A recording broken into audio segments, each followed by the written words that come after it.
I am Subhash Gatade. I belong to New Socialist Initiative. And I welcome you all, Professor Mehta and everyone else who is there for this evening, the evening lecture by Professor Mehta. We are extremely grateful to Professor Mehta. He agreed to our proposal and is agreed to share his ideas on this theme. Professor Mehta's name doesn't need any introduction, but still he is one of the foremost public intellectuals of our times.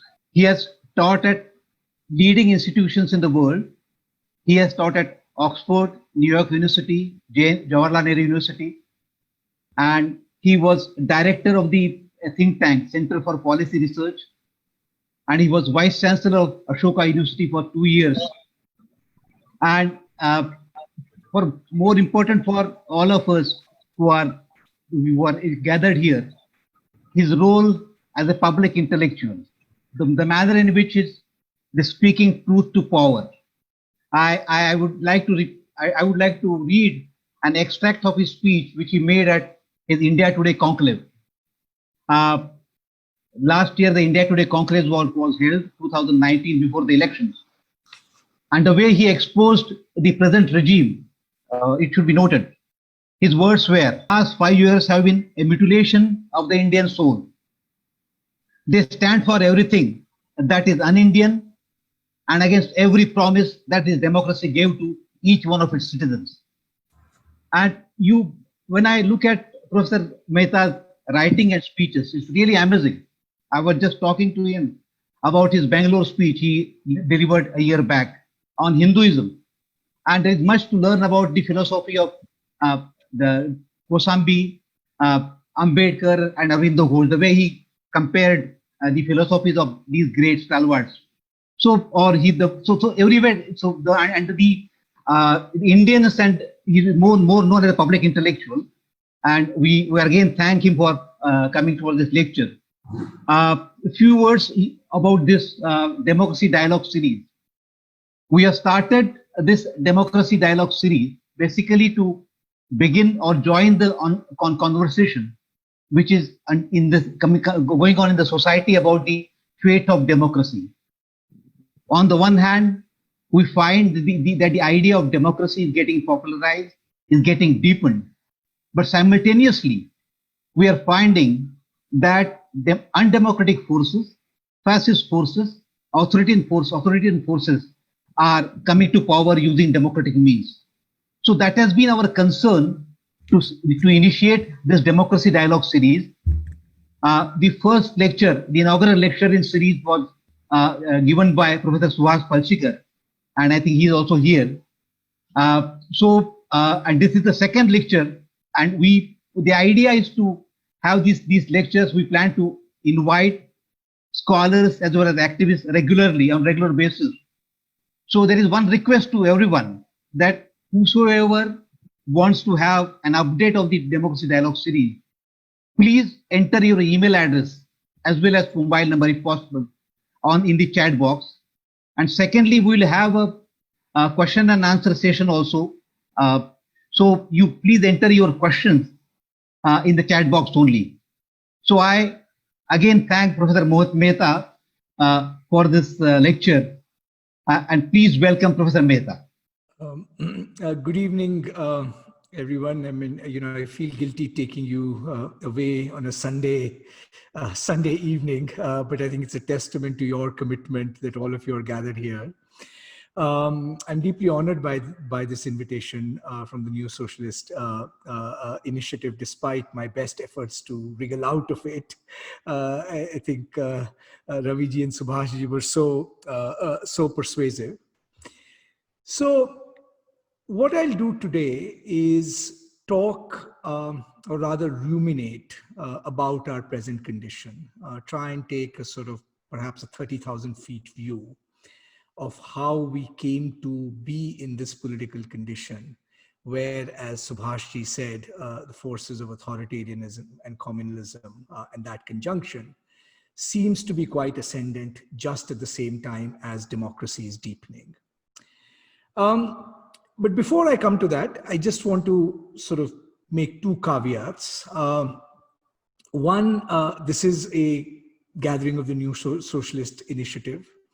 And I must confess that I should say that most of the way in which I think probably doesn't transcend bourgeois horizons enough for many people in this gathering. I wish we could transcend those bourgeois horizons. I think if you could crack the puzzle of how do we reconcile the freedom and equality of everyone with free social cooperation that is entirely freely chosen, which was really what Marx's dream was, I think we'll all be better off for it. But I think in the interim, I am tempted to say what Piero Sraffa said to Antonio Gramsci, which is, I make no apology for the fact that I'm operating within bourgeois horizons. The bourgeois liberties that we often decried, and particularly, I have to say, the left so often decried, is the thing that we need more above all else. Civil liberties,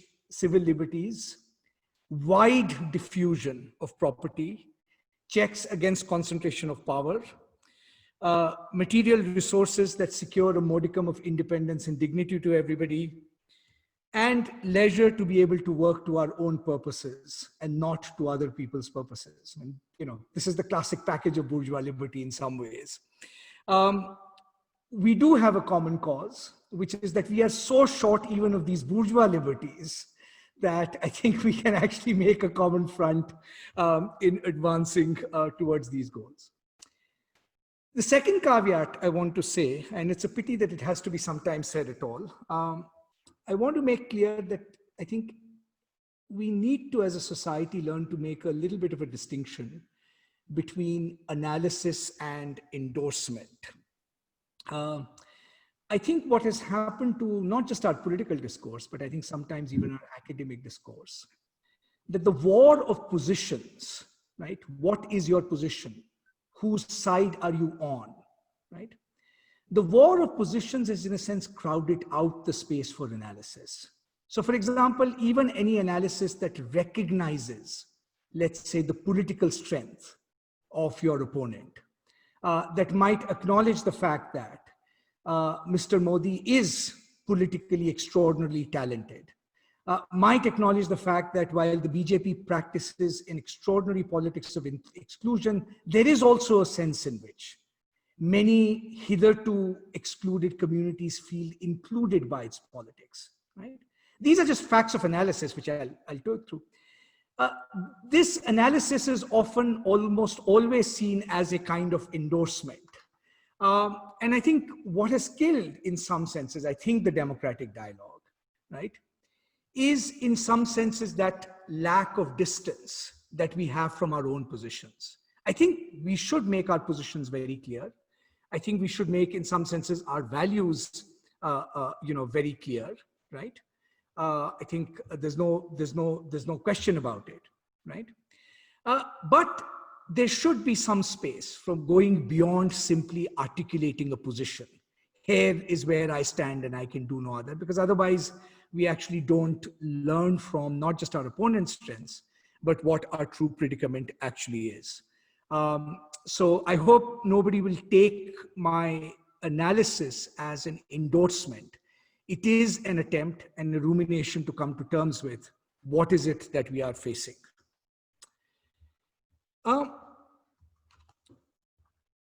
I think it's fair to say, and I'll begin with the confession, that I honestly don't think we understand a lot about this contemporary moment and the phenomenon which we are facing.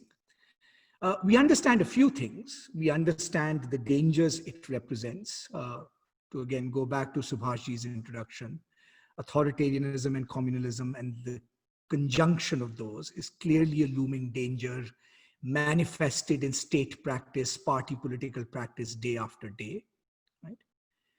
But what produced this phenomenon? Why does this have extraordinarily popular appeal? And it does have extraordinarily popular appeal. I don't think we should mince any words about it, and I don't think we should be under any political illusions about it, right? I don't think we fully understand. I think we are something, since it's a group of socialists, I can use these allusions. We are more like the moment at the 1848 revolution, where people of every ideology, whether it was Marx trying to understand the 1848 revolution in the 18th Brumaire, or Tocqueville trying to understand it from a liberal perspective, kind of throwing up their hands, right? This should not have happened. Yes, one can always point to particular sociological facts or conjunctures, the breakup of classes and, all of that. But seriously, right? Does that really amount to a full explanation? And it's in that spirit that these ruminations are offered. And I take my inspiration from Marx himself. I think the 18th Brumaire, which is an extraordinary explanatory text. But what Marx does in the 18th Brumaire for that moment in 1848, without sounding, without meaning to put myself in comparison with Marx, we are midgets compared to what he was. But I think the tripartite analysis that in a sense he offered in the 18th Brumaire, which is the first step was, this is clearly a moment where there is a deep disjunction between politics and economics, right?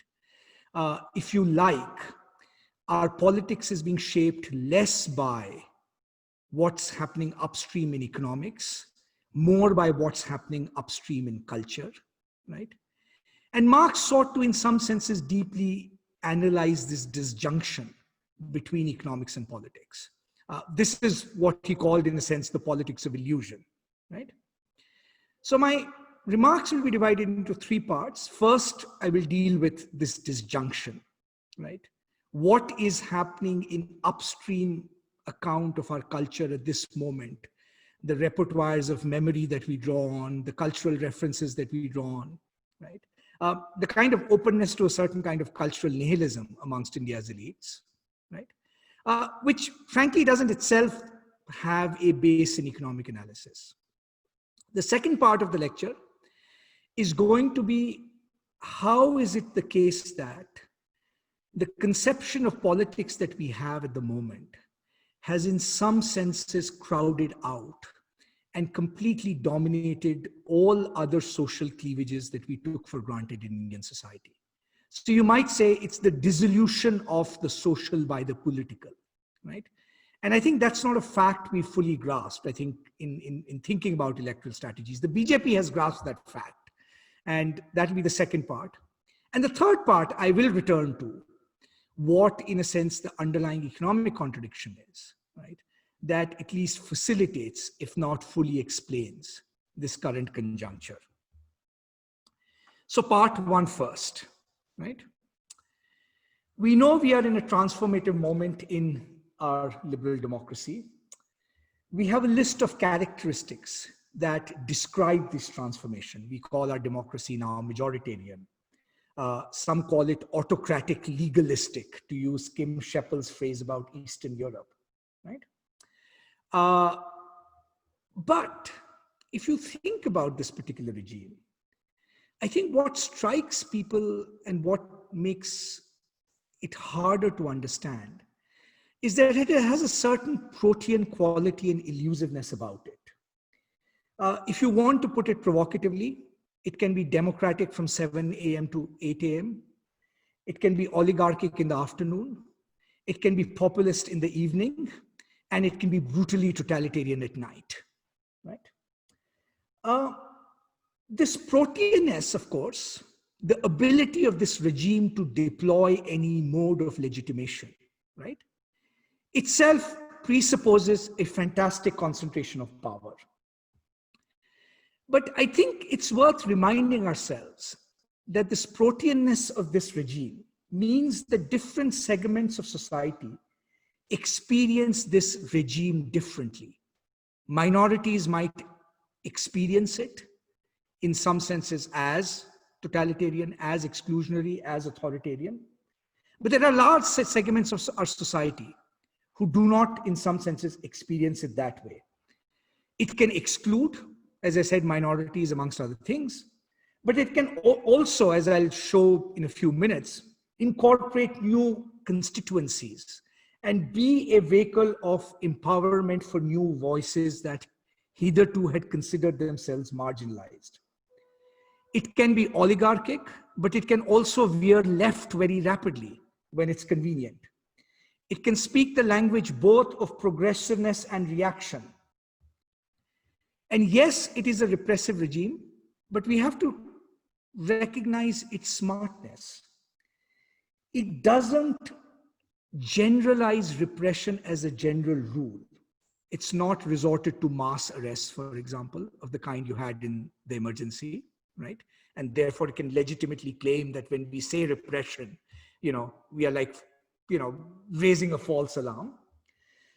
It uses repression as a controlled drip to be injected into the body politic at appropriate times, and no less insidious for that reason. But it also means, that cleverness also means, that our experience of its repression is quite fractured. It's enough to disarm a generalized resistance to it, right? So it is, as Plato had once described, right, a regime whose power, in some senses, is that it manages to contain all regimes within it, right? Its attractiveness is that it can take any shape or form. And that's also its fear, right? Because we all know that if need be, it can be repressive and authoritarian, right? But the crucial caveat is, in some senses, is need be. And that's, I think, our first political dilemma, that I'm sure most of the people gathered in this meeting, right, would not balk at the characterization of this regime as repressive and authoritarian, right? But if you asked most people, do you experience it that way, right? The answer will be a kind of statistical cop-out. Yes, I mean, sure, at the margins, it has arrested some people. We all have our favorite examples, right? But in a sense, it has not resorted to that authoritarianism in that generalized form, right, that we are classically associated with. And that is exactly what makes this regime both cleverer and actually more insidious in the long run, right? Because in a sense, it fractures that resistance. Now, what has made our openness to such a regime possible? And I want to first begin with, as I said, the domain of culture, right? We all take for granted that there are certain things that should be attractive to all of us, right? We all take it for granted that truth has a value, right? If truth did not have a value, what would be the point of communication or working together? We often also take it for granted, right, that freedom might have a value for people, other things being equal. Obviously, depends on context and circumstances, but other things being equal. But our condition, our cultural condition, in some senses is more like the condition of a cultural nihilism, where it is not self-evident to everybody what the value of truth is, right? When the regime lies, we want to respond with truth, right? We want to respond by saying, we will expose its lies, right? We will expose the facts, right, that lie behind the illusion. And that is a normal condition of politics in a democracy, right? In fact, democracy prides itself on the fact that the process of contestation will at some point allow the truth to emerge. But what if we can't even get the discussion off the ground, right? The social foundations which make truth in some senses, right, important to us, right? The social circumstances under which people are willing to say that I actually care about the truth, those social circumstances has vanished, right? Now, why it has vanished is a complicated condition. In part, truth is a function of the credibility of speakers, the basic condition of trust reposed in them, right? But the paradox of modern society is that while we all want truth, it is easy to expose the credibility of any speaker claiming to advance the truth, right? There is a condition of generalized doubt and underlying nihilism about truth once we become good at unmasking it, right? Now, one of the consequences of this is that it paves the way for one of the most interesting characteristics of this regime, what my colleague Nilanjan Sarkar has called the politics of Vishwas, not the politics of Vikas. What does he mean by that? He means by that the thought that if you look at Mr. Modi's supporters, right, one characteristic that really jumps out at you is that, in a sense, you might say their support for him has become somewhat immune to his actual performance, right? UPA at 5 to 6% growth, we thought was an economic catastrophe. Going into the pandemic, this government at 3% growth. This is before the pandemic, right? No serious discontent, right? Especially amongst his supporters. And the point my colleague Nilanjan Sarkar was making was that the phenomenon that we have to, in some senses, unpack, right, is this centrality of Vishwas, right? The assumption that what Mr. Modi must be doing, he must be doing in good faith, even if it is inflicting punishment on us. We saw that during demonetization, right? We've seen that through the economic slowdown. We've even seen that through the pandemic crisis. And frankly, after even the migrant crisis, that moment where we thought, right, that some kind of anger would build up, right? It has to be acknowledged. I don't think opinion polls are entirely lying on this. They can exaggerate it somewhat, right? That what we are in the grip of is this kind of politics of faith, politics of Vishwas. And the politics of faith has two features. How do you maintain the politics of faith? How do you vindicate it? You simply vindicate it by having faith. That's its beauty, right? You don't actually have to, in a sense, do anything else, right? It's the moral psychology of it that is, in some senses, appealing, right? But the second reason this politics of faith is, in a sense, appealing, right, is because it comes against the backdrop, as I said, of that generalized nihilism. We had reached a point in a society where we don't want to believe in anything. And a society that reaches that nihilistic point about the value of truth, right, that becomes very good at deconstructing everybody's credibility, because all you have to do is cast doubt on it, right? You don't actually have to establish any affirmative propositions. That's exactly the society that opens itself up to the politics of Vishwas, where we say, look, all we need to do is repose faith in one thing, right? And that, in some senses, provides that consolation and satiation that a complicated confrontation with truth and doubt cannot, right? And which is the reason why, right, our conventional mode of thinking about how we answer Mr. Modi, we say he's going engaged in propaganda, we will offer the truth. Now, it's true that he does have a big propaganda machine behind it. He controls the media. He controls, in a sense, what people jokingly call the means of production, if not the means of production, right? But the question we have to ask, right, the more complicated question, right, is why doesn't the conventional politics of exposure work against that?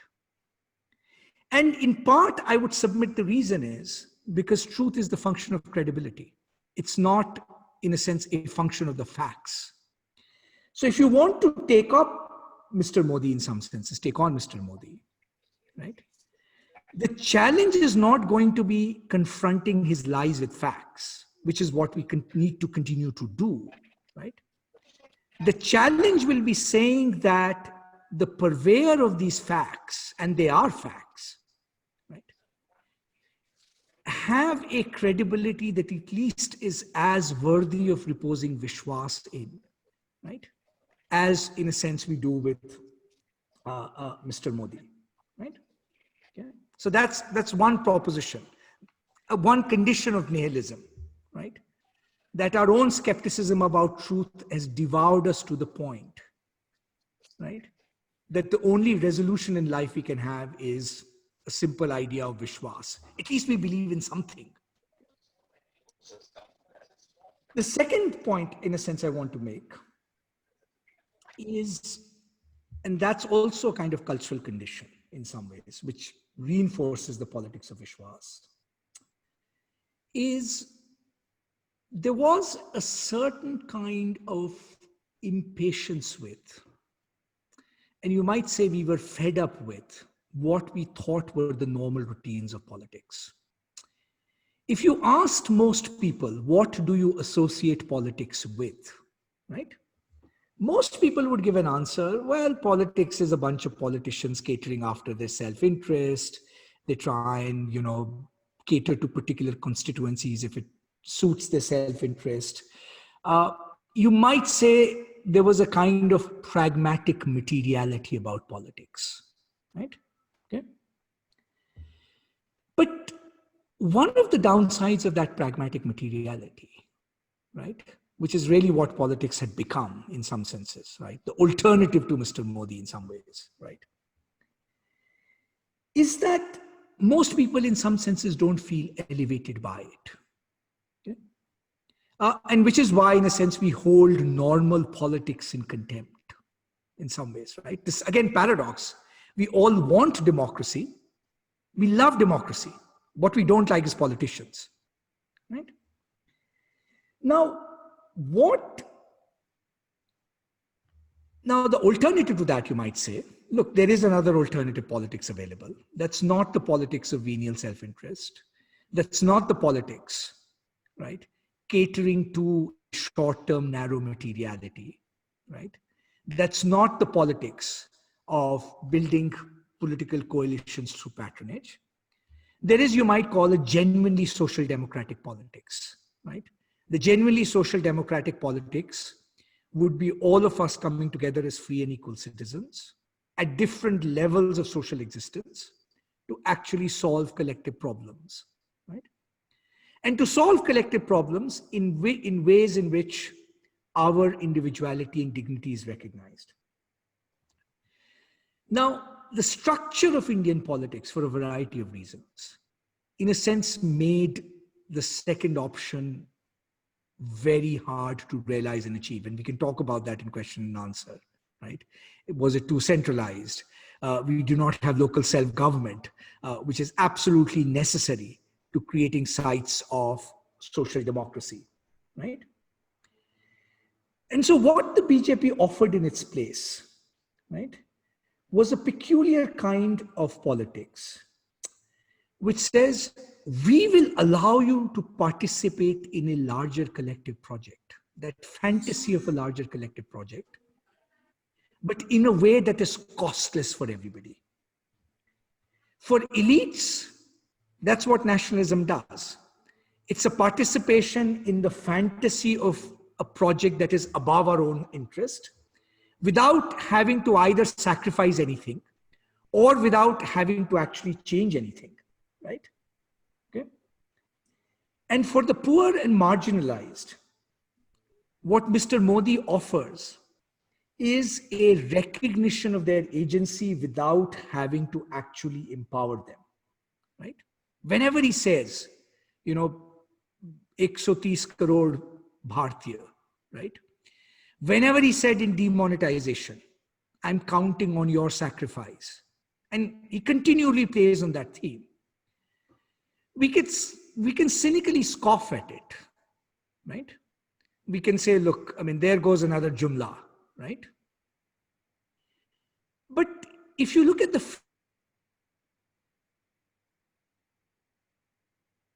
power was never recognized by any system, right? It's not that they were particularly empowered in any alternative system, right? It's in a sense a brilliant way of saying, I'm recognizing your agency, even though I'm actually not in some senses empowering you.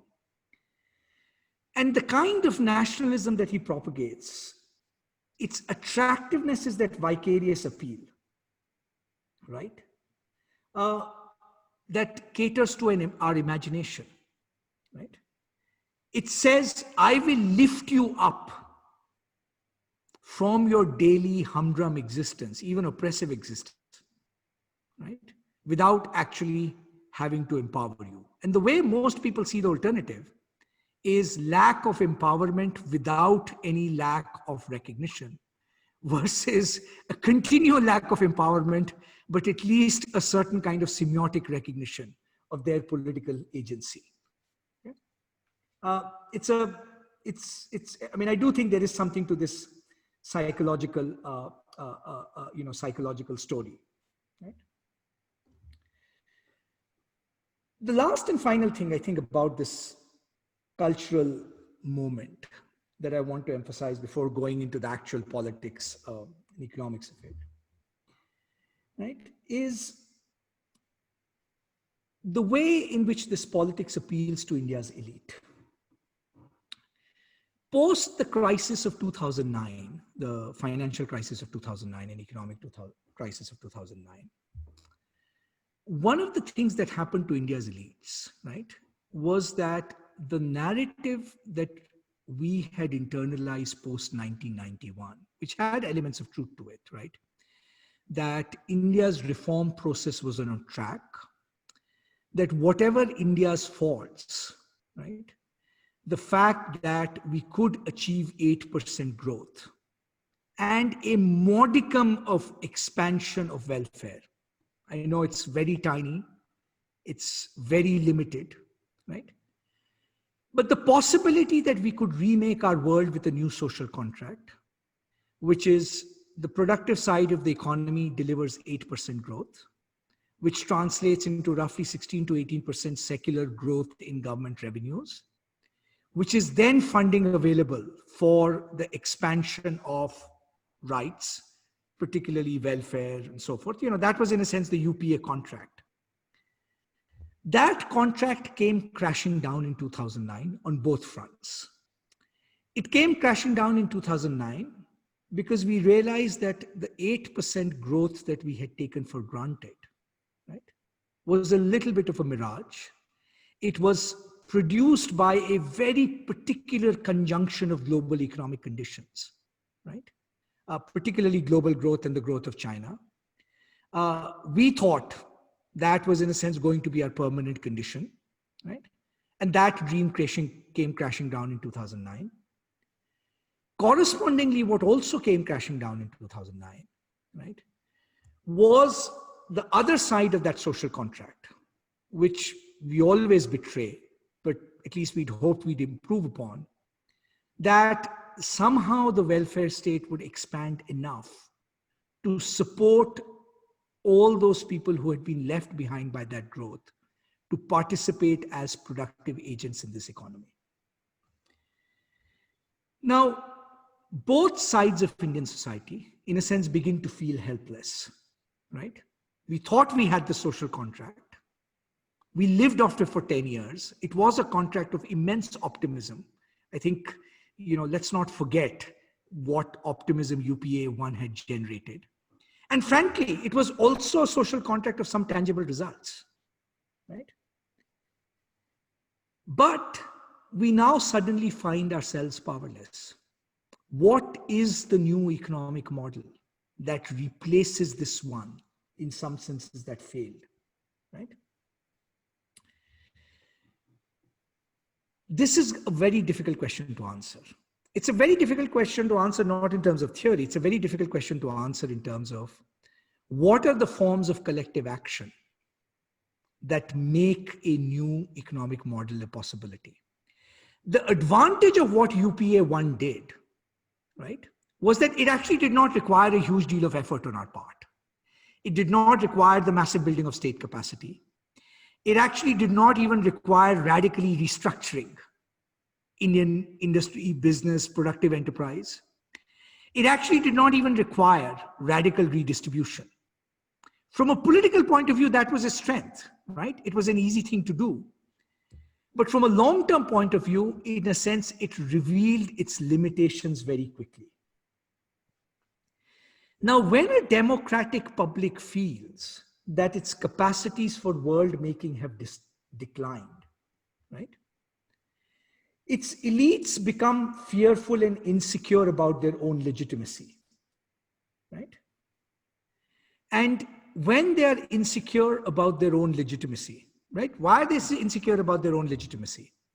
Because they were not able to deliver the two basic elements of the social contract that they had promised, right? Okay.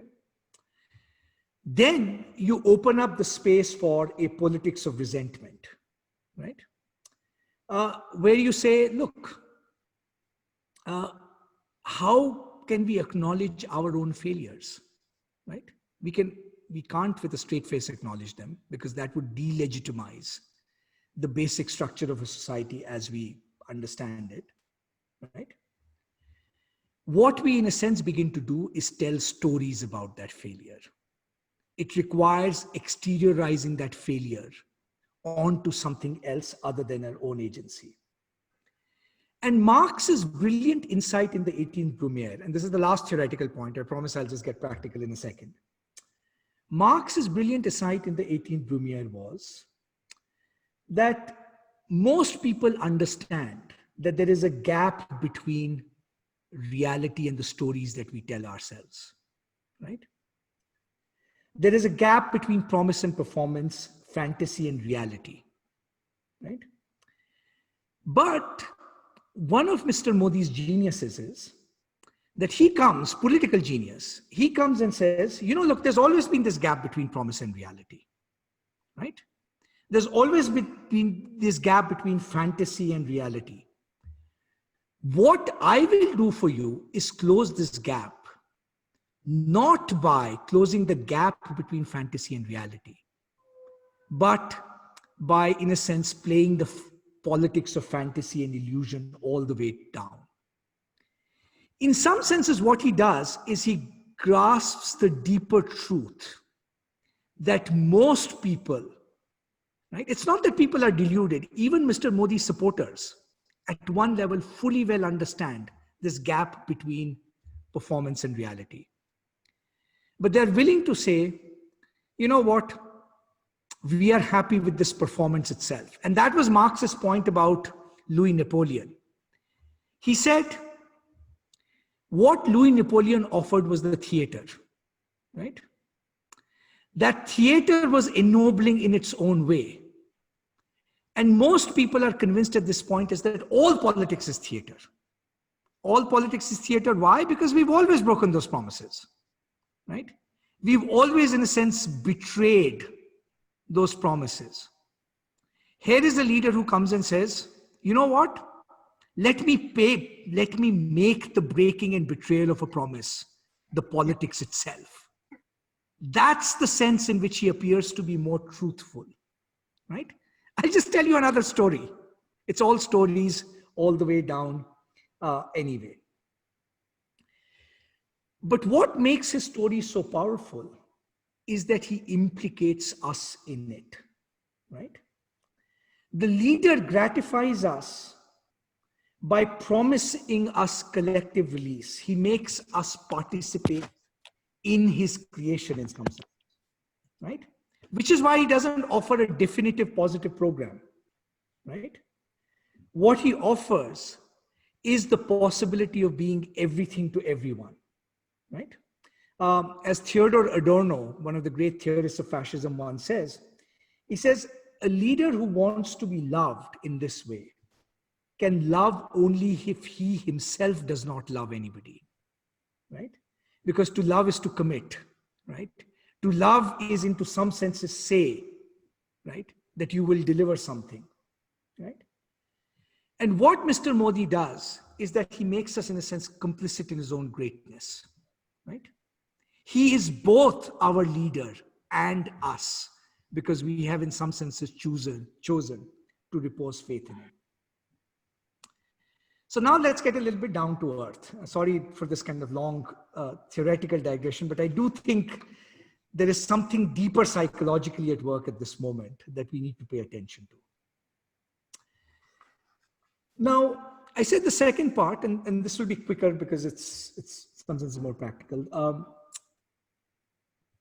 is the following, that if you think of Indian politics, right, ever since the nationalist movement and post-independence, in some senses, Indian politics took certain social cleavages and social identities for granted, right? Whenever we thought that India cannot be taken over by an authoritarian regime, that there's a natural centrism to Indian politics, right? What we assumed was that social power in India is always fragmented enough, right, that it can act as a check and balance on any consolidation of power. The fragmentation can come in many forms. Caste was a form of fragmenting social power. Region was a form of fragmenting social power. Sometimes religion, or many thought even this was in the nature of Hinduism itself, to be a fragmented form of social power, right? And the assumption always was that a ruling coalition would, in a sense, be built from a synthesis of these fragments, right? And because it would have to be built from a synthesis of these fragments, in some senses, there would be a natural social check on the consolidation of social power, right? And it's not an accident that even now when we think of a politics of resisting this regime, right, our first instinct is to say what caste coalition, what class coalition, what regional force, right? Now, the most stunning news about Indian politics, I think over the last 10 years, is in some senses these natural social resistances to politics have all dissolved or, in a sense, been domesticated. In fact, I would argue that these social cleavages have been dissolved by the political. I'm putting it simplistically. What do I mean by that? So let's take caste, right? Caste, as many people have argued, Yogendra Yadav and others, but beginning with the Rudolphs, has had this paradoxical position in Indian society, which is that it was also considered a deeply democratizing force, even as, in a sense, it reminded us of that old hierarchical social order, right? But it worked as a democratizing force and as a check against centralization by a certain logic of agglomeration, right? You first had the Dravidian caste movements in the south. Then you had for 15, 20 years, caste movements in the north, the BSP, the logic of agglomeration, agglomerating Dalits into a larger political identity, or even the SP in some respects, right? Agglomerating OBCs into a larger political identity. Notice what has happened to caste politics in the last 10 to 15 years. The logic of caste politics is no longer the logic of agglomeration. It is the logic of fragmentation. Why is it no longer the logic of agglomeration? One, because the logic of agglomeration required a focal point around which to mobilize. And the focal point around which people mobilized often was reservations, right? In fact, in the early days, caste politics worked against the BJP because it was thought that the BJP would, in some senses, roll back reservations. But by taking the politics of reservations off the political agenda, the idea of reservations in general, the only politics of reservation now is, will newer groups get included? Will there be sub-quotas within the existing reservation system? In some senses, what has happened to the politics of caste is that it is de-agglomerating again, right? This de-agglomeration is also facilitated by the fact that there were enough internal cleavages and differentiations produced by the economic developments of the last 10 to 15 years, right? that made for this de-agglomeration possible. And if you think of what the BJP did, in some senses, it tapped into this logic of de-agglomeration. Okay, so we will separate out the non-Yadavs from the Yadavs. But even within the Yadavs, for example, in UP, and the Yadavs vote kind of split 2.5 ways in the last election, which tells you something about the de-agglomerating logic of caste, right? It could split very many ways, right? Similarly with Dalit politics, in some senses, the agglomerating force of BS politics has been more or less neutralized by the BJP, right? We keep thinking, right, that in counter response to the BJP, there will be, in a sense, a Dalit response, a Dalit resistance. Let me be very blunt about it. That's wishful thinking on part of the intellectuals. Yes, there will be pockets here and there, but the BJP has effectively, even politically, neutralized that logic of Dalit agglomeration and political consolidation, right? In fact, for many Dalits, the BJP is going to be the pathway to power. Let's put it bluntly. So the bad news is that these things that we keep used to saying as social scientists, these subjects of Indian political agency, right? When will the Dalits rise? As you know, Dalits are rising, but not in the form that we expected, right? These social categories, in some senses, now have somewhat dissolved for political purposes. Politics, in some senses, has become more individualized than we, I think, historically recognized. By the way, the same thing happened to language politics. I know in the context of the NEP, Tamil Nadu is raising the bogey of 3-language politics, but BJP has been very artful at neutralizing language politics enough such that any regional party in India now, including in South India, where I think the BJP will make gains sooner rather than later, is actually quite at peace with whichever party comes in power at the center, right? Hindu social identity. Again, a very conventional construction of social scientists is that Hinduism in some senses was internally divided. It's this kind of discursive construction in some ways, right? We always used to say, look, Bengali Hinduism is different from Tamil Hinduism, and so forth, and so on and so forth. And at a descriptive level, that's certainly true, right? One doesn't want to minimize that diversity. But one of the interesting things that happens, right, to locally embedded religions under modern times is that as fewer and fewer aspects of our lives begin to be governed by a locally determined religious logic, right? Those identities also in some senses become more individualized and therefore create the conditions for new kinds of discursive mobilization. If you want to understand the one big difference between the BJP and every other political party in India, including the left, is every other party believes in social determinism. It believes that there is an inherent logic to class that will stand against the BJP. It believes there is an inherent logic of caste that will stand against BJP. It believes there is an inherent logic of region that will stand against BJP. What the BJP actually realized is that these identities themselves, in a sense, are dissolving in, at least for political purposes, in very many different ways. And therefore, what it makes possible is a new politics of collective mobilization. The BJP's greatest achievement politically has been to recognize that political identities are constructed, right? The only political strategy that the opposition comes up with, that all of us come up with in response to the BJP, is to take recourse to those political agents that no longer exist.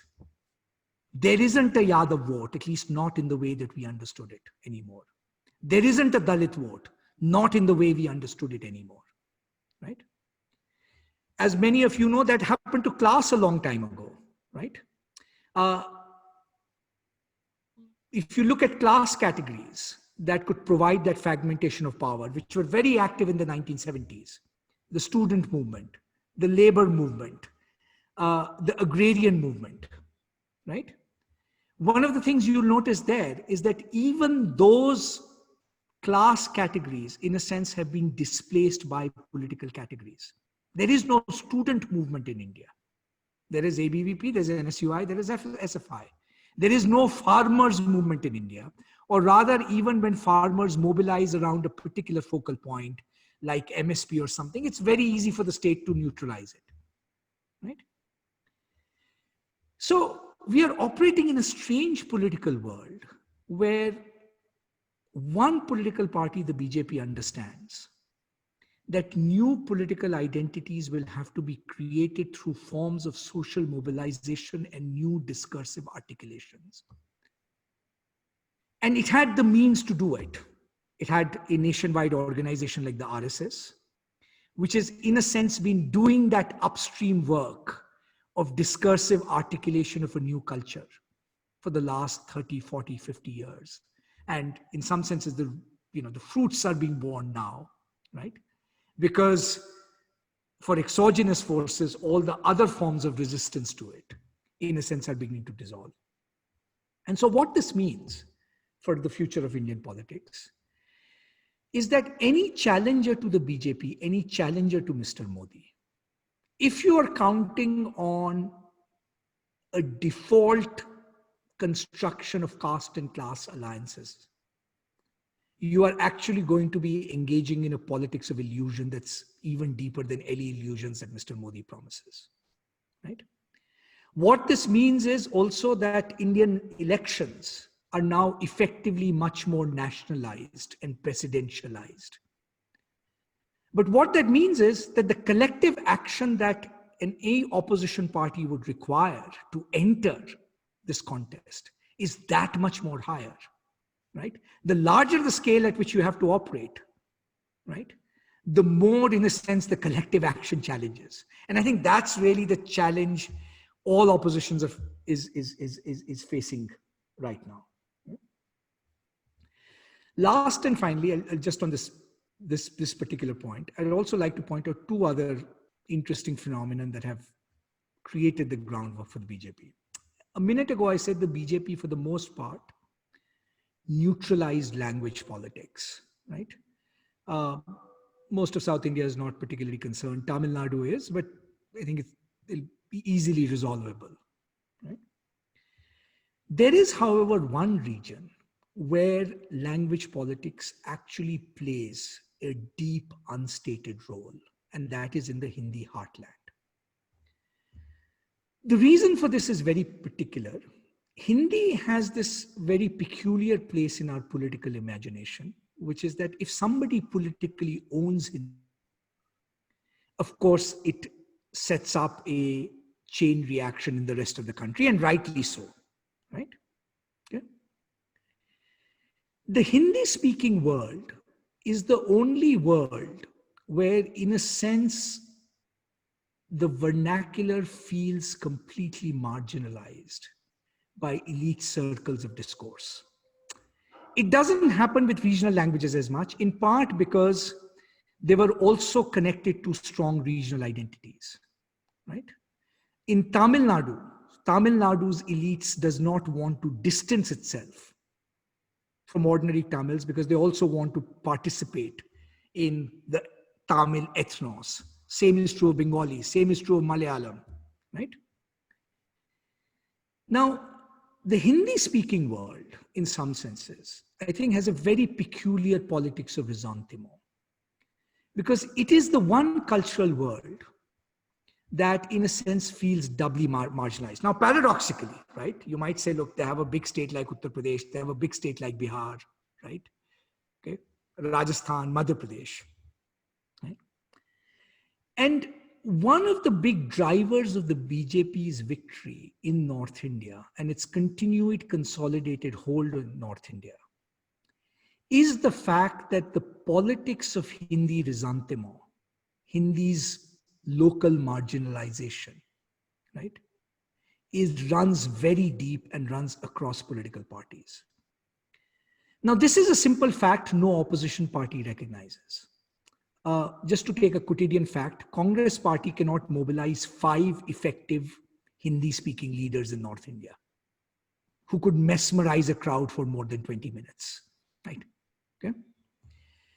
Now, my submission is that given that the BJP has a lockhold on the Hindi belt, not because it wants to impose the Hindi belt's culture on the rest of India. It will not be able to, and if it happens, it'll happen, I think, through a process of cultural osmosis. I think it's handled that issue better than I think people realized. But what it does tap into is, in a sense, this resentment that the Hindi-speaking world has. I think in some senses, one way of describing the BJP is that it's an ethnic party of Hindi speakers that is trying to engage in the same politics that, you know, the regional parties in South India and Eastern India did for their languages, right? Except because of Hindi's particular location, it's very differently paced. Last and final thing on politics and social identities, which is, and this is a fact that has not been, I think, studied enough. Political scientists are divided about this. More and more surveys that I'm seeing are suggesting that one of the silent revolutions that is taking place in Indian politics is around the axis of gender. First of all, more surveys are telling us that in particular households, there is more voting divergence between men and women than used to be the case. Okay? We frankly didn't have too many surveys, but this seems to be the case, right? Women are basically independent voters, have been for a while. And here's the sobering fact. Most evidence seems to be suggesting that women, particularly in North India, are supporting BJP in larger numbers than men.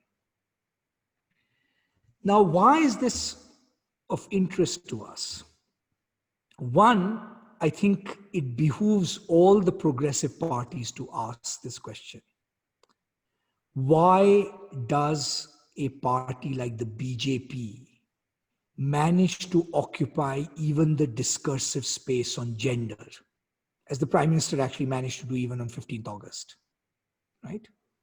Okay. It's a really tough question for progressive. It has to ask the question, right? Why is it that the things that actually matter most to women's empowerment, I think the gas cylinder is an extraordinary revolution. I think we are underestimating what it means. It's the kind of revolution that advanced industrial societies underwent in, the turn of the century. Things that reduce women's drudgery, right, is fuel, right? Pipe water would be another one, right? The fact that Mr. Modi has managed to colonize that space, right, tells you something about the illusions of progressive politics in India. We didn't even think of the gender dimension, right? That's what I mean by the BJP's political antenna being very, very sharp, right? In terms of creating new discursive constituencies and identities. Okay? I'm sorry I've gone on too long. I can spend a lot of time on the economics, but I just want to say, I think just one big thing about economics and then kind of close out. What is the class character of the BJP? Now, one of the, I think, mistakes we make, and this is a very common mistake, I think, in political science and social science, is it's certainly true that in class terms, if you look at the effects, the BJP favors certain classes. This is the party of big capital in some ways.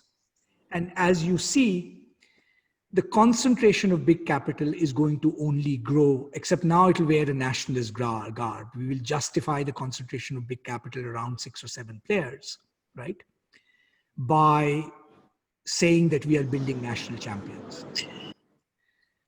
We are faced with an unprecedented situation in the evolution of Indian capital over the last 15, 20 years, that we are going from a phase that we had experienced of what we had called entrepreneurial capital, right? The coming into being of new players, right? This was the 8% growth phase. To now a phase of what you might call consolidated and semi-monopoly capital. Now, this semi-monopoly capital, I mean, just think of Reliance. Can you think of any economy in the world where one company has great domination of so many critical industries, right? Media, telecom, infrastructure, petrochemicals, possibly education now, right? And in some senses, what we will try and do, and which is what you see already happening, is we will try and justify this concentration of capital as India's attempts to create national champions that can compete globally. Okay? So in this sense, the Modi regime clearly has a class dimension. This is the party of a concentrated group of big capital. But here again is the political alchemy and magic, right, of this trick,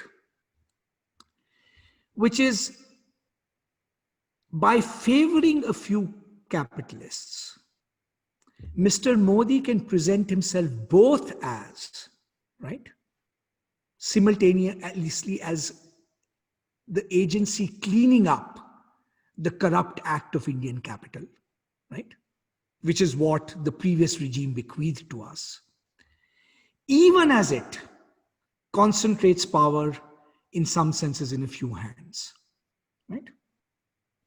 Now we know historically that the conjunction of big capital and state power, right, almost always requires, right, a kind of nationalist correlate to go with it, right? Big capital, in a sense, provides the means of monopolizing the means of information. That's really the function of big capital. India doesn't have a media market. India has a big capital driven media, right? And this alliance, I think, is going to be posing a kind of unprecedented danger to Indian democracy.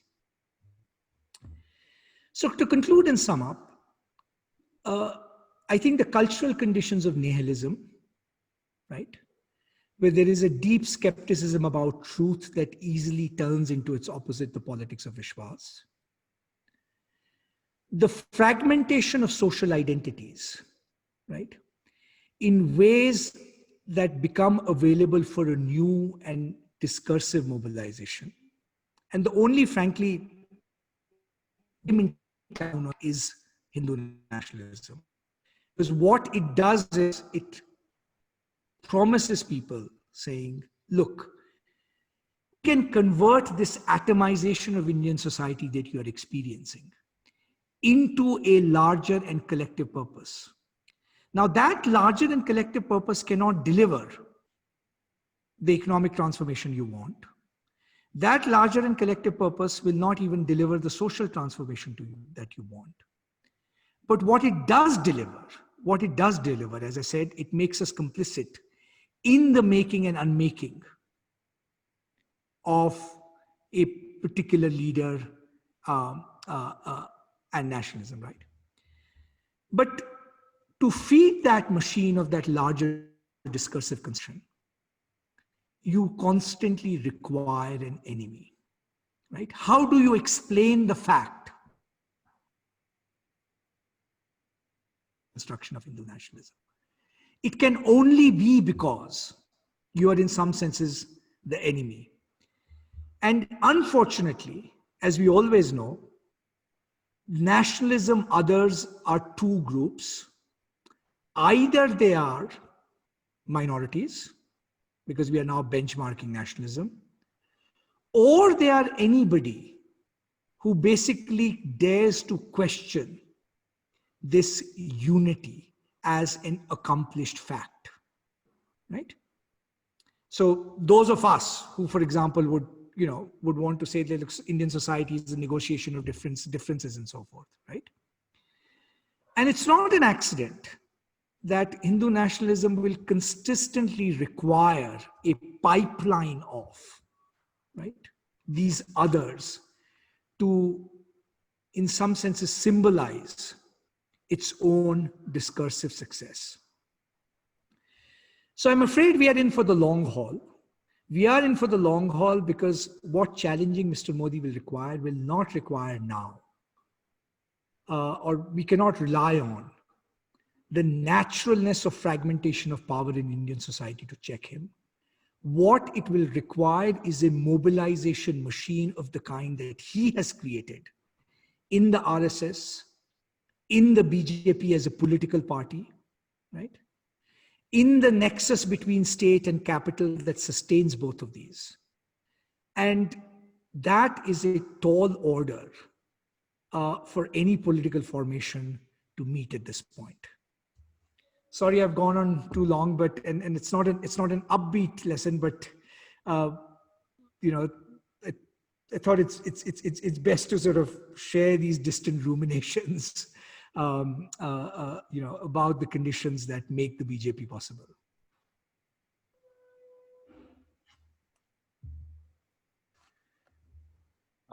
Many thanks, Professor Mehta, for this exhaustive presentation. There are many issues you have flagged off, and there, like last year in this Vinod Mehta lecture, memorial lecture, you used the phrase collective rumination. So there are many points, issues before us for collective rumination for all of us. But before I invite take the questions in the chat box, I would like to invite Professor Kumar Ketkar to make some initial comments or his questions. We begin by Kumar Ketkar ji. Mute, you are mute. Yeah. Okay. Well, actually, it was such a brilliant exposition that partly I became speechless, because whatever was happening within my mind while thinking about Indian politics, he has been able to bring it properly to the surface. But that being the case, there are also other aspects absolutely rightly identified as the social fragment, all the progressives and the liberals thought, how they have actually been proved to be redundant. What I think is there is a vast, large section of the new rich middle class coming primarily from NRIs that has captured the imagination of the Modi, and they are the main supporters.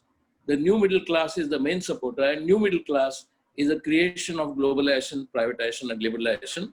And therefore, we see the rise of the BJP and rise of Modi, particularly after this new class got stabilized in its personal and family economic power.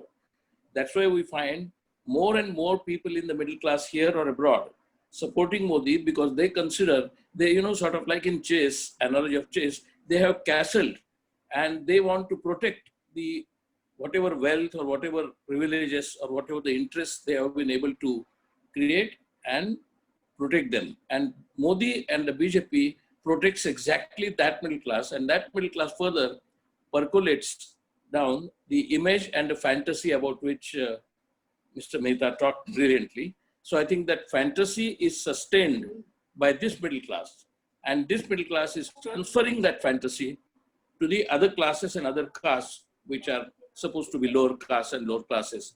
I think otherwise I don't want to say anything. It was a brilliant exposition. Professor Mehta, you would like to add something? No, I mean, I agree with Kumarji's point.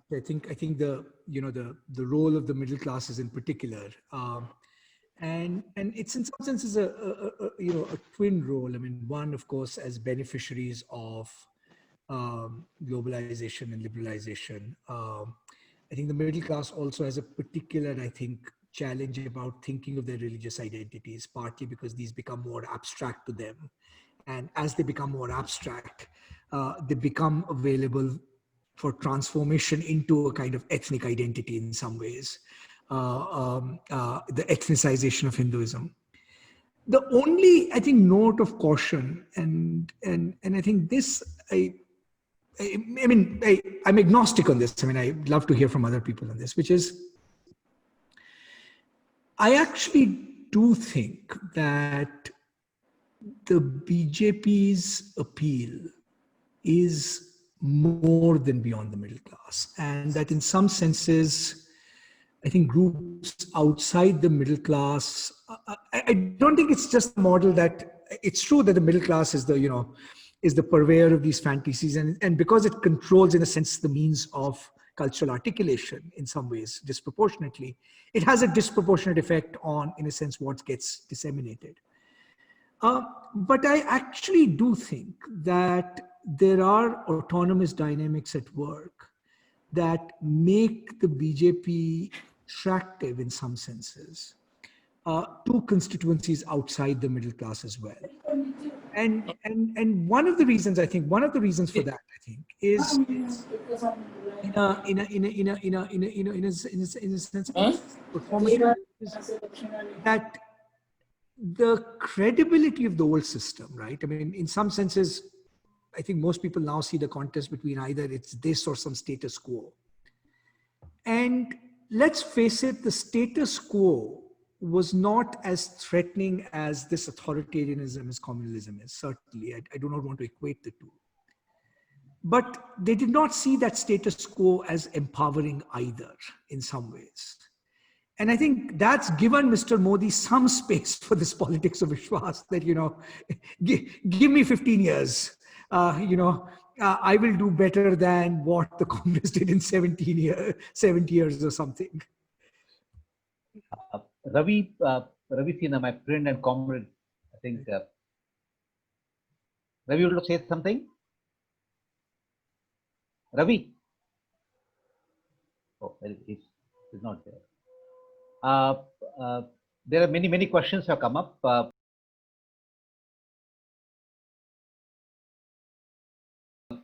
My friend Irfan, engineer, also there. He has some question. Right. Irfan, can you tell your question in brief?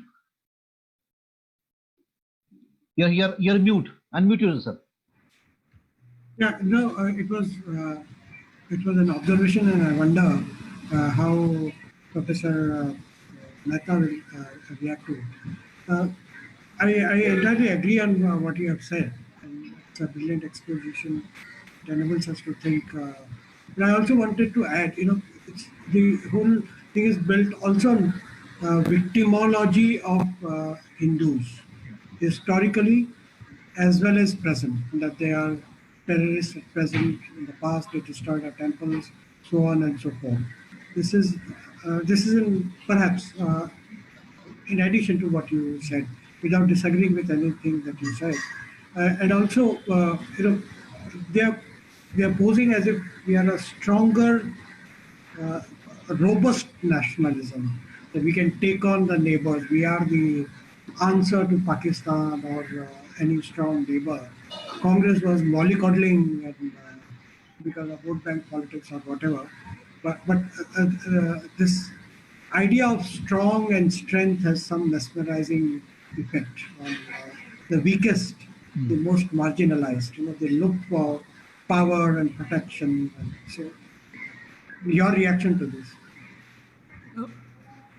No, I think what you said is absolutely right, sir. And in fact, because I speak about that victimization argument on so many occasions, I actually thought that I sort of understated it on this occasion. But I think I'd say two things about the victimology thing, which I think is important, because at one level, as you know, that has been a theme in Indian cultural politics, actually, frankly, since 1857. I mean, let's not pretend. It rises and falls. There are periods in the 1890s. Of course, then the 1920s, it really kind of bursts open. So the question is, in a sense, is there something about, I think, this moment that makes this politics of victimization a lot more potent than it is? As a cultural trope, in a sense, it's always been there. And I think one of the failures, in some senses, I think, of our cultural politics is that, to be very honest, we've not been actually able to work through these cultural issues at all. I mean, one of the things with the Congress was that post 1947, we kind of froze the status quo in some ways without actually working out the contradictions and irresolutions in some ways. The reason I do think this has become more potent and why it's tied to recent economic and social developments is that, as much as we might decry neoliberalism and, the old regime, there are three stark facts about the period between 1991 and 2009 that really stand out, right? One is, after a slow start, economic growth did take off. There is no question about it, right? I mean, there's just no, the second fact is there was an expansion in state capacities of various kinds. Frankly, we are still living off that state, even the supposed policy paralysis UPA2 built enough power plants that we can still live off this, and Mr. Modi can go and electrify all the villages, right? And the third, it was the first time, frankly, in maybe since the 1950s, that you had a narrative of India finally beginning to arrive on the world stage, right? Everybody was quoting us, you had the Indo-nuclear deal. Now, in some senses, what happened post-2009 and why the paralysis of UPA2 in particular is it took away that self-conception that India's elites has. I mean, all elites are nationalistic in some ways, right? The question is, what is the form in which you sublimate it? Do you sublimate it in a slightly open, creative, confident form, right? The elites was even then full of themselves, right? Or do you, in some senses, now say that, look, in a sense, that moment has gone, and in some senses, the only way we can explain our own failure, right? Why all this great moment of India's arrival does not sustain or translate is to revert back to victimology, right? So in that sense, I do think there is a little bit of this connection between, I think, that kind of, the political transformation post 2009. But I agree with you. I mean, I think the cultural work of working through that victimology, right? That still remains completely undone. Ravi, please. Yeah. Thank you, Professor Mehta, for a very brilliant lecture. I have two possibly interrelated questions. Without getting into the technical aspects of whether the present regime is fascist or proto-fascist or what, can fascism ever be defeated electorally? The reason I asked that question is that, in all famous examples in history, fascism self-destructed, but was I don't know, I may be wrong, whether there are any example of electoral defeat of fascism, the same electoral machinery through which it comes to power. And the related question is that if I don't know how political theory looks at it, if democracy has these two aspects, there are these principles and values of democracy, and then there are practices and processes of democracy. And if such a situation arises that the practices of democracy begin to undo in some ways, to some degree, the principles and values of democracy, what does one do? I mean, for example, the constitutional values and the institutional framework that arises out of it, how much reliance we should put on that, and if these people are going to spoil even that framework, then what does one do? So how, I mean, it is, of course, the question is related to, in the light of what you said in the lecture, what is the immediate political intervention that people who are opposed to the present regime should think about? Okay, oh, this is a very powerful question. I'll take the second one first. So I think on the second one, see, one answer, which is an obvious one, it's obvious, but it's hard to enact in practice, is that if a regime is founded on the ideological foundations and the construction of fantasy in some senses, as this regime is, right? One of its greatest characteristics is it's an entirely self-fulfilling prophecy, right? So if nobody says the emperor has no clothes, the emperor has clothes, right? And the one thing that frankly has been not just disappointing, alarming, but I must confess, I thought better of us, let's put it this way, is the biggest facilitator in that has actually been India's elites, right? There is no logic that can explain why an institution like the Supreme Court can behave even worse than what the Weimar Court was behaving, which is how it is behaving. Honestly, there's no two, right? Now you can tell conspiracy theories and you can say, back end pressure and this and that, but even that doesn't in a sense amount to, right? A full explanation. For these kinds of constitutional liberties, right? And these are, Myron Winnie used to always say that, it's always elites that destroy their own society's liberties. It's not actually the people. I mean, the people sort of are voting for, authorizing power in something. But how did we come to such a pass? I mean, I'll say it bluntly, where, India's most powerful professionals in every sector and walk of life feel so scared to speak.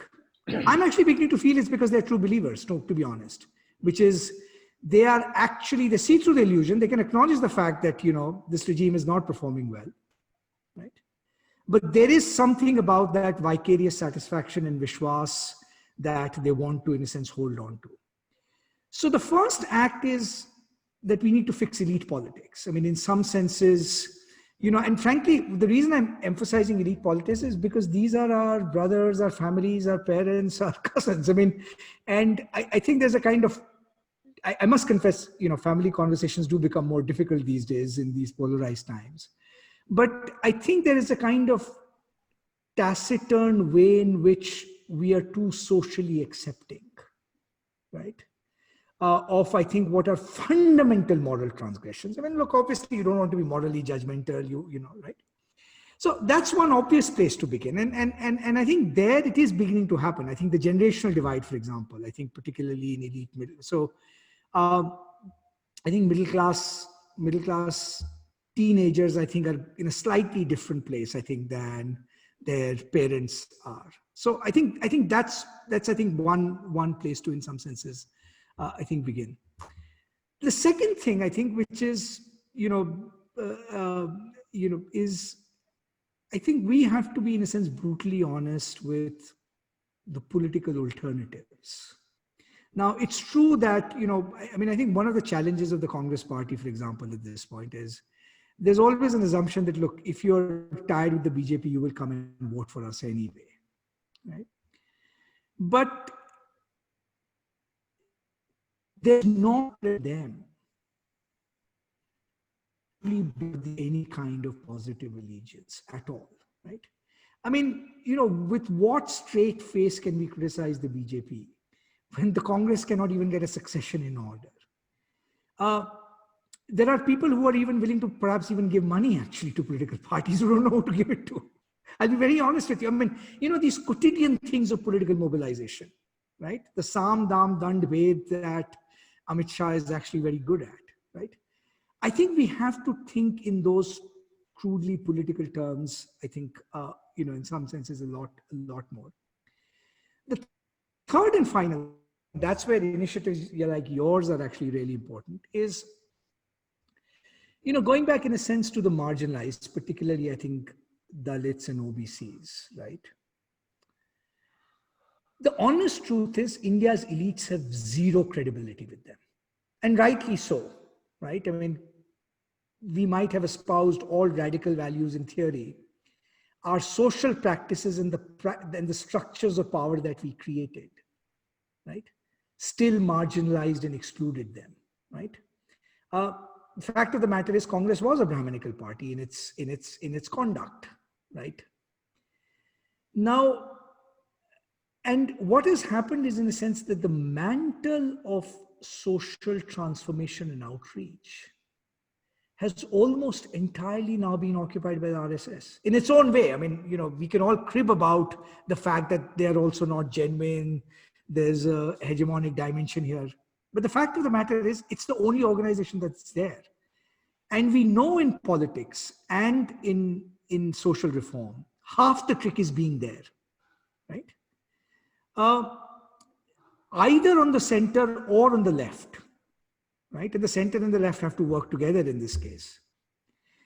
There is just no, because we were the hegemonic party of power, we, in a sense, divested ourselves of all the grassroots culture. We are still too reliant on the state, right?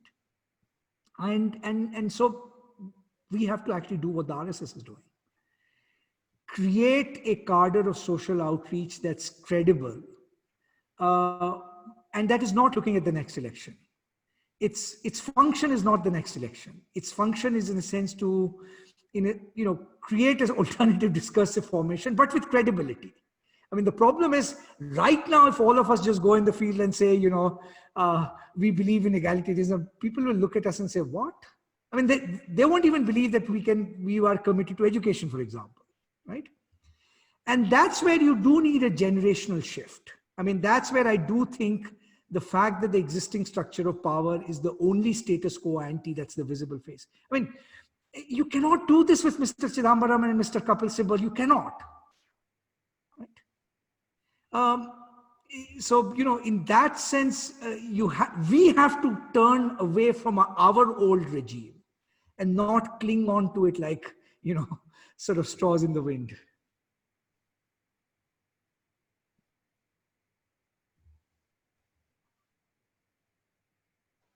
And are there examples of fascism being defeated? Oh, sorry, your first question.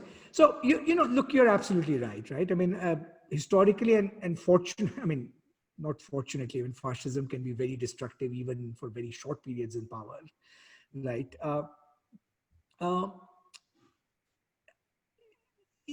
So there are none. And I think also with any authoritarian government, we know, it has to be said right now, it is part of the BJP self-identity, and I think part of Mr. Modi's self-identity, that he says he draws legitimation from the people in some ways, right? In that sense, I think the commitment to the sacred ritual of elections is actually genuine. It's not fake. The big question is, what happens if there is an imminent prospect of them losing power, right? Are we then in uncharted territory? And even if, so here are two differences, and this is where I think the test of Indian democracy is going to come in, which is that an authoritarian government can hold on to power, one, if the repressive apparatus of the state and the military supports it, right? Now, India has never had to test this proposition, But I fear that the military is getting a little bit more politicized than we should be comfortable with. Okay, I think we are too complacent given our wonderful history of sort of civil military separation. The second thing I think we should fear is, I still think I mean, look, who knows 10 years from now, but in the short to medium run, the prospect of that kind of a sort of, you know, military party alliance, I think is still slim. I think it's, but the second thing I think we do need to fear and worry about, and why the social transformation piece is available, is that, let us say, even if they lose, let's say argument's sake, unless that loss is big, one of the big advantages they have is that they have seeded a whole apparatus in civil society. And largely an apparatus that is capable of mobilizing poison at any minute, right? That we are in for potential violence and disruption of scales that we have not seen, even if there isn't a kind of outright holding on to power using the repressive state apparatus. The third thing I'll say, and this is where I think this regime is interesting, which is that, you know, one characteristic of fascist regimes is that they've always been externally expansionary. In fact, that's always what brings their downfall, right? I mean, in a sense, the sublimation of nationalism is sort of territorial expansion. And in some senses, I think if you look at Xi Jinping in some ways, in a different kind of way, there is now a kind of logic to it. For good or for ill, maybe because this is one place we recognize the truth of our own state capacities across political parties. This is one thing where actually even this regime is actually quite skittish. I mean, you know, we can say, okay, they used Balakot, but the fact is one pilot captured and the entire discourse shifted. We still fear casualties a lot more, right? So in that sense, the conjunction of war and total mobilization that other fascisms have achieved, right? That is going to be harder for them. But that doesn't, I mean, I think that's the political problem we have, right? Because it's exactly that character that makes it a bit more insidious. It can appear not to have those characteristics.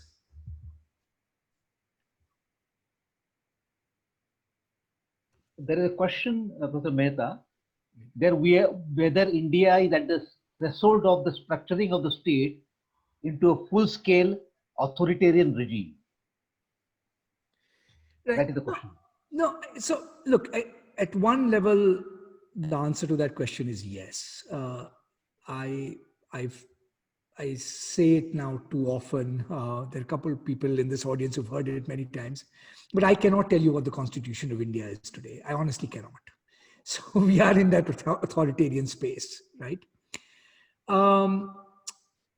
There are different, in a sense, facets to that authoritarianism. One, I think, which is a larger global problem that has been with us since 9/11 in some senses, I think the pandemic is going to exacerbate it, is that there is a political economy of information capitalism that has strengthened surveillance states almost everywhere. I mean, the United States is not immune from it. Even Europe, which has probably got most safeguards, is not immune from it, right?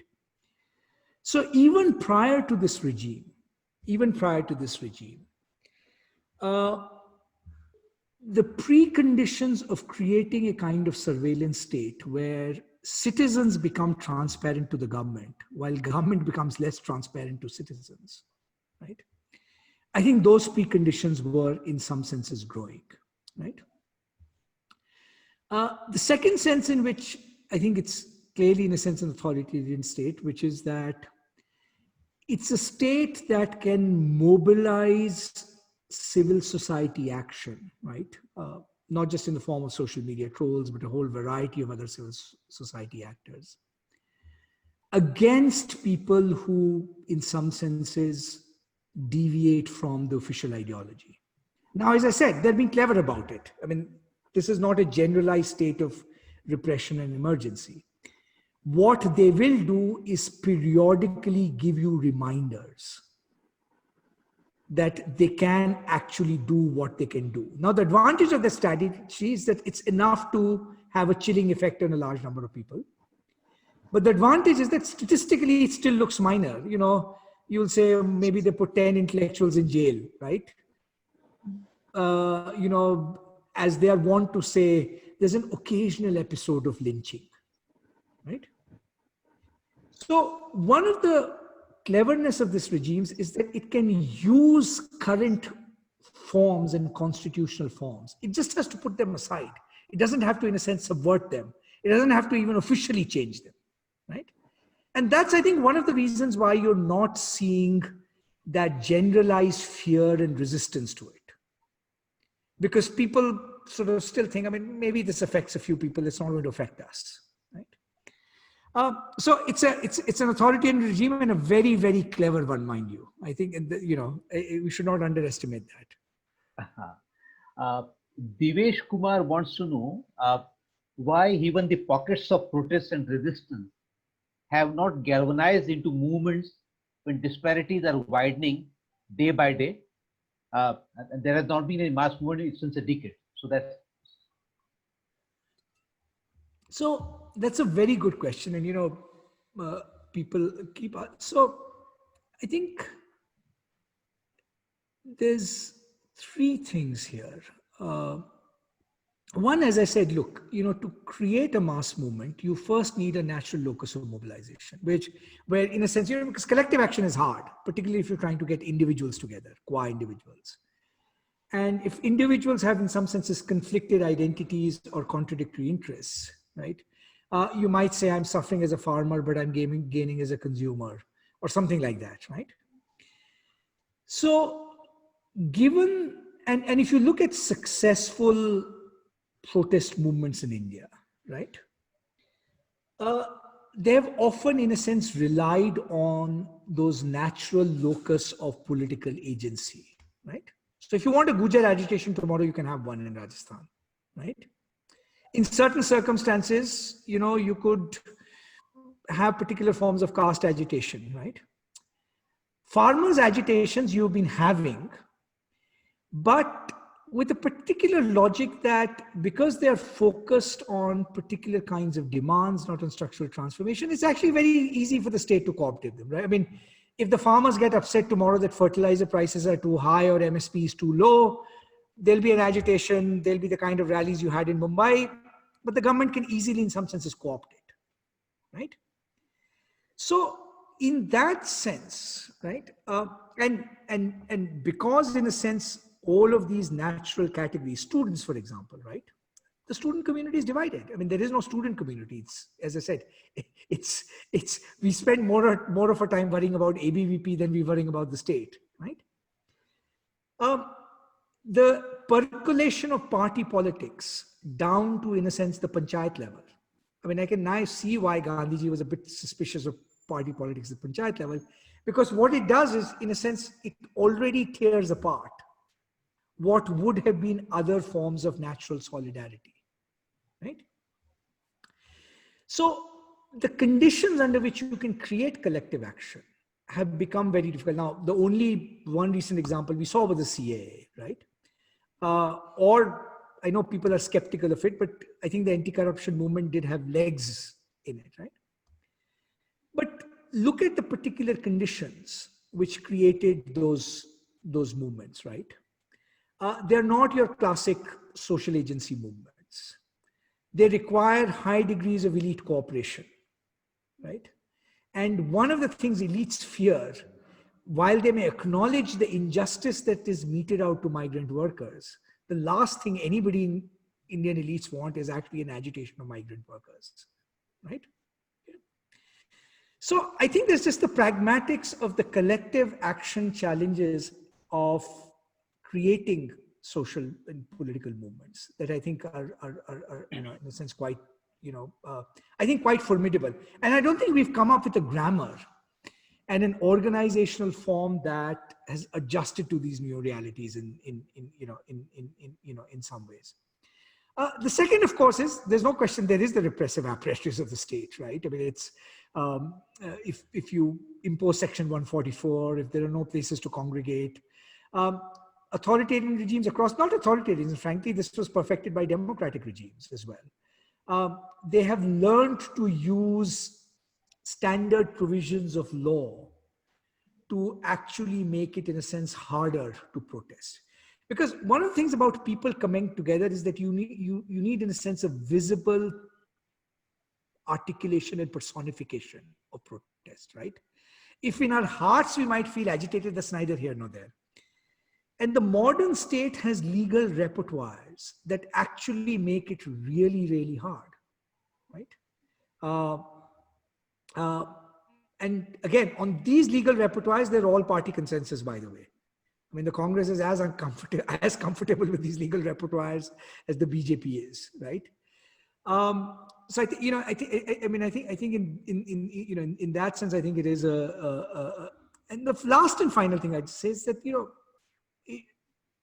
there was still this narrative, I think, till recently, that there was much to lose by protest, that as slow as progress might be. In fact, one of the remarkable things about the period between 1991 and 2012, 2013, is that except in some Naxal districts, every other form of violence in India, political violence, actually declined, notwithstanding 2002 riots, right? I mean, there's as systematic as data as actually you have, right? And one simple reason is, in a growing economy, there is actually more at risk just by the fear of disorder in some ways, right? So things would have to get, I think, desperate enough for that narrative to, in a sense, also loosen a little bit. That, where people begin to realize that you have to actually gain more by agitating than by not agitating. Abhijit Bhattacharya wants to know if there is a transfer of power in United States. If Joe Biden and Kamala Harris comes to power, whether it will have an impact on Modi's survival. So I'll be a little speculative, controversial. I do think the international context matters a lot. And the one thing that changed, right, with, in a sense, Obama's transition. So, when Mr. Modi came to power, and he undoubtedly, genuinely wants India to be recognized as a global power. I mean, it's an ambition every nationalist has, right? It's a genuine. But if you ask the question, what are the conditions for having a seat at the high table, right? Now, we can decry American imperialism, which we should. But the fact of the matter is, for good or for ill, there was a kind of G8 and G20 culture, right? If you want to be part of that club, it's a little bit embarrassing if you do a whole bunch of things you should not be doing. Now, two things changed that fundamentally in the international context. One was the rise of China. And frankly, the slowness of the international response to recognizing the deeply repressive character of the Chinese regime. I mean, what China did in Xinjiang, right? I mean, all of West Asia completely condoned. It's like, this is their internal matter. But the second was the rise of Trump. Because what the rise of Trump did is, I don't think Trump is an imperial, I mean, America has been an imperial power for much of the 20th and 21st century. But he suddenly changed the rules of the international system. To be part of the club, in fact, what you should show is probably how ruthless and how disinhibited you can be. And it's actually not an accident, I don't think it's an accident, that because that international norm has changed, it has given domestic political opening for every authoritarian leader to do what they wanted. I think the consequences of 370, the consequences of, possibly even Ayodhya, all kinds of things would have been slightly different, right? Now, to the extent that a Trump administration will change those norms, a Biden administration will change those norms back a bit. I'm not going to the question of is America hypocrite or not? Will it support dictators when it needs to? It always will, right? But the currency of respect, and that's the respect India had, right? Because of its functioning democracy. Now there's no penalty to behaving badly in the international system. None at all, right? And to the extent that Biden changes that, I do think it's going to have a little bit of an effect at the margins. But Trump may have done enough destruction of the global order that, you know, it may have only much more marginal effect than we recognize.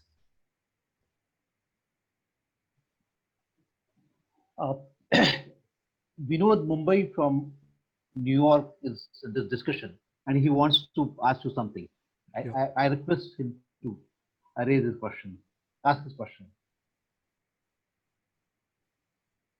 Hello? Yes. Vinod? Yes, please go ahead. Please. Are you able to hear me, Vinod? It's not there. It's not there, it seems.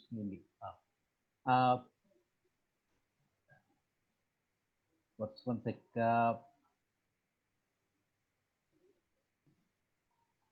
I'll just see any what are the questions there. Rubin Vakil wants to know whether this politics of Vishwas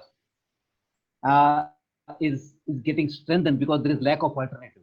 That's his simple question. Rubin Vakil. Okay, thanks, Rubin, for that question.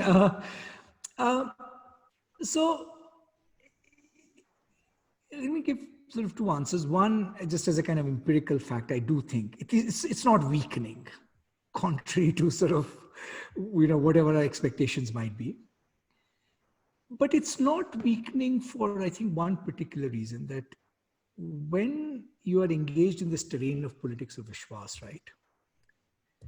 The tricky part is not, has Mr. Modi fallen short? I said that argument you can make. In fact, most people are aware of that argument. And even his diehard supporters are quite candid about that argument. It's that you need an alternative locus to shift towards. And people don't see that locus actually at almost any level, right?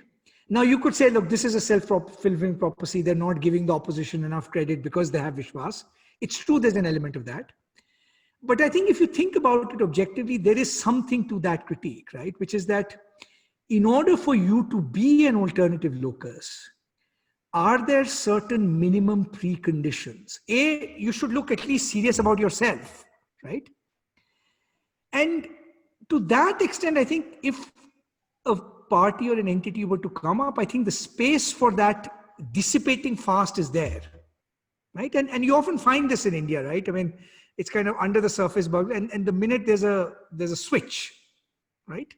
It can happen very fast, but you just don't see, in a sense, that locus. So this has become that Tina version in some senses, which, yes, even amongst people who say it's bad, but there is no other, you know, in a sense, no other alternative. And that's a harder proposition to argue with in political terms.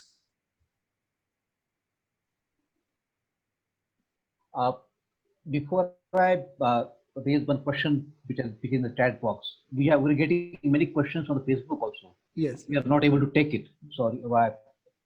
There is a question that how did particularly Modi and generally BJP manage to understand, visualize the design that will work so effectively that other political parties and forces fail to recognize? So, you know, this, I think, I mean, it's, look, as I said, most of us don't understand politics, and if we did, you know, we'd be better at it. But I think there are three things we underestimate, right? One, I think we do underestimate the informational advantage of the RSS. I can tell you even now, I mean, if you talk to RSS people working in Tamil Nadu, they'll give you extraordinarily insightful accounts of what's happening on the ground, right? It's a genuinely pan-national organization in some ways, right? Second, I think a political leadership, frankly, which has the energy and frankly has the will to win. I mean, people all often used to say that the Soviet Union dissolved not because they could not have sustained themselves, but somehow the will to govern kind of got lost, right? And when you have the will to win, you, in a sense, self-correct politically, right? When you don't have a will to win, when you think you're entitled to rule, you don't self-correct politically, right? They're ruthless about who to bring in, who to put out, right? Third is, in a sense, the Chinese strategy, right? Which is what I think they're deploying with full force right now, which is the way you attack challenges is to preempt them before they even become too big. You appropriate them, right? You appropriate the issues where necessary, right? In that sense, I think, it's, and then more importantly, you have actually a party and organization structure that gives you the means to disseminate it. I mean, whatever else you might say about the BJP, and there are internal debates in the BJP, but once a decision is made, the consistency of their messaging is really quite remarkable. I mean, you just have to say about the BJP, and there are internal debates in the BJP. Sorry? There was echo, I think. Please go ahead, sir. No, I mean internal debates in the sense that there are always debates about strategizing. I mean, look, ultimately decision-making power rests in the hands of two people. We know that, right? But I think this openness to thinking about strategy, getting feedback from the ground, I think that machinery is far more pronounced, far more effective than I think any other political. Because I think, I mean, frankly, Congress's problem is it still thinks it's entitled to rule. I mean, that's, you can't put, too fine a point on it. There is no Congress leader left who could actually win you a state, right? And yet, 6 years after that decimation, no change in the guard, absolutely none whatsoever, right? I mean, you for those of us who kind of been instinctively conscious, you don't have to be a magician to see that this party is simply not taking any feedback whatsoever. Because the third and final thing I'll say, I mean, again, to be provocative, Congress party, right? It's not that Congress party was second to any party in rent seeking. Let's be very clear about this. But look at the difference between the BJP and Congress in the structure of rent seeking. Congressmen got rich, the party got poor, right? It's a huge and remarkable difference between the two parties, right? So, it again shows a certain kind of purpose and a will to win. Interestingly, right, the BJP is not split yet anyway. I mean, one of the interesting features of right-wing parties, by the way, this is building on Ravi Sinha's question about fascist parties, is historically right-wing parties split less than center or left-wing parties. That's something worth thinking about. Why is it that the case, right? Is it the case that in some senses, genuinely there is an element of commitment that after all the stuff has happened, I mean, there'll be a few defectors here and there, right? Something that actually ties the party together, right?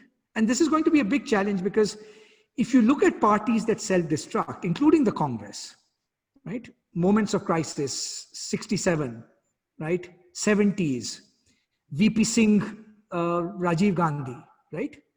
In part is because the center and left consistently self-destructs, right? So unless there is a glue binding the center party or the center and left party, and they self-destruct because the party has become entirely about self-interest. That's the Rajasthan drama, right? I mean, what's the larger issue in Rajasthan? Nothing. So when a party becomes just a coalition of interests, which is how every opposition party thinks, except maybe the CPM, but then the CPM has other problems, right? you are actually going to have, in a sense, this challenge, this challenge. Sunil Gatade wants to know, there is a three-pronged crisis. Economy is in doldrums and the situation is worse due to pandemic, and there is a Chinese incursion. But the more Modi government is sitting pretty, don't you think there is a contradiction? So I agree with you. I mean, I think the crisis is severe. I do think, I mean, I think on the China question in particular, I'll be very honest with you. So where the government is at fault very clearly is on two things. One, obviously the fact that they could not preempt or did not notice these Chinese movements. I mean, hopefully some commissioner of inquiry at some point will figure out what we knew and when we knew. And the second is obviously the attempt to deny the gravity of what took place on our border. Okay. But at the risk of being controversial, let me say that I actually think, given that they made the first mistake, given that the China arrived at your border, I actually think the response has been more mature. In fact, we are in this ironical situation where it's the center and left parties that are trying to goad quick action. The China story is not going, look, you don't have the state capacity, which no government has built up. But the China story is not going to be about quick action. You're in for the long haul. And I think the economic measures that we have taken, I think they are more significant than we are actually recognizing. In fact, the TikTok thing actually created, in a sense, a global paradigm. You might say, look, it's a mere app, right? I think the fact that it finally concentrated our mind that we can probably do and find substitute for Chinese imports. So I actually am a little bit reassured that we did not rush into action. And frankly, I think, it's one of those ironies of India that even in a crisis like this, it is the culture created by this ruling party that it does not create a common consensus on national security, does not use common institutions to deal with crises like these. But I think the jury is out on how we are dealing with China. And frankly, it's a problem for the entire world. The entire world hasn't figured out yet. Because on one hand, China is too big, right, to let fail, as it were. You have to treat it as an adversary, but you can't treat it as an adversary against which you won't engage, right? So I think in that sense, I to be honest, will not be, and I won't jump the conclusion on the China story, and which is why I frankly think the Congress has also played it wrong in some ways. I think they have a right to ask tough questions about accountability.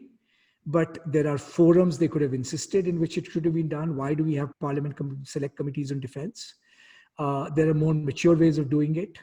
And frankly, it comes across as the party that is looking for war. I mean, it's really ironic. I mean, supremely ironic. Okay? I think on the economy, I think what you will get from this government, and this is a big challenge for us, is you will get a middling performance.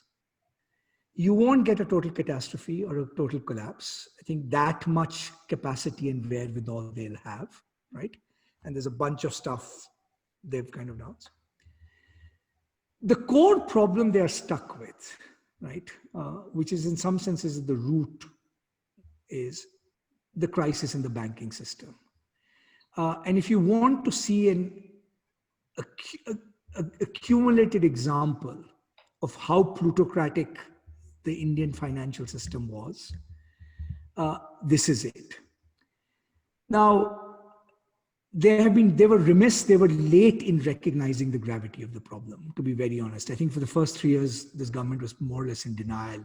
I think we thought it would be just like evergreening regular NPAs.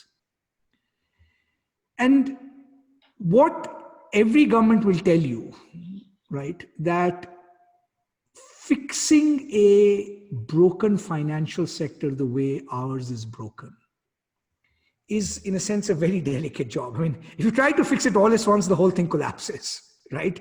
So there has to be, in a sense, some subterfuge, some this thing. But we simply haven't got our act, in some senses, our act together. So what will happen, most likely, is you will not have 7 to 8% growth, but you will get back to a 4 to 5% range. I mean, that much momentum. And that's a real dilemma, because it's sufficient growth to make it look like something is happening. It's not sufficient to, in some sense, satiate anybody, but it's in this middling level, right? It doesn't kind of create a sort of social catastrophe. So I think, for those of us who want to politically mobilize against this regime, I think it's going to be a little bit of a challenge. Which hook do we, in a sense, latch on to, right? In terms of mobilize for growth. And as you've seen, the agriculture sector is not done too badly. I mean, it's not done well. There are long-term structural problems. So I think we are in this kind of this middling level, I think, on both of these crises. And that's why the opposition is struggling to find an articulation that actually takes on government. The discussion has gone on too long. I take the last question from Tony Kurian.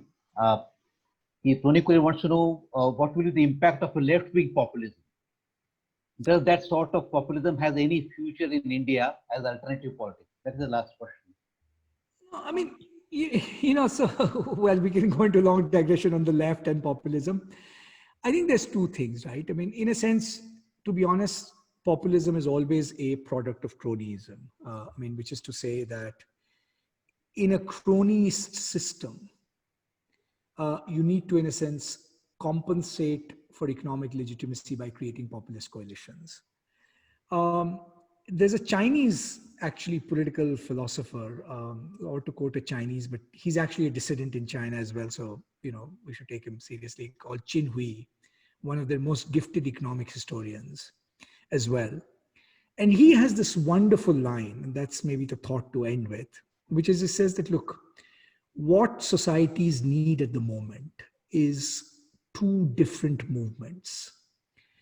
You need a liberal critique of oligarchy at the top.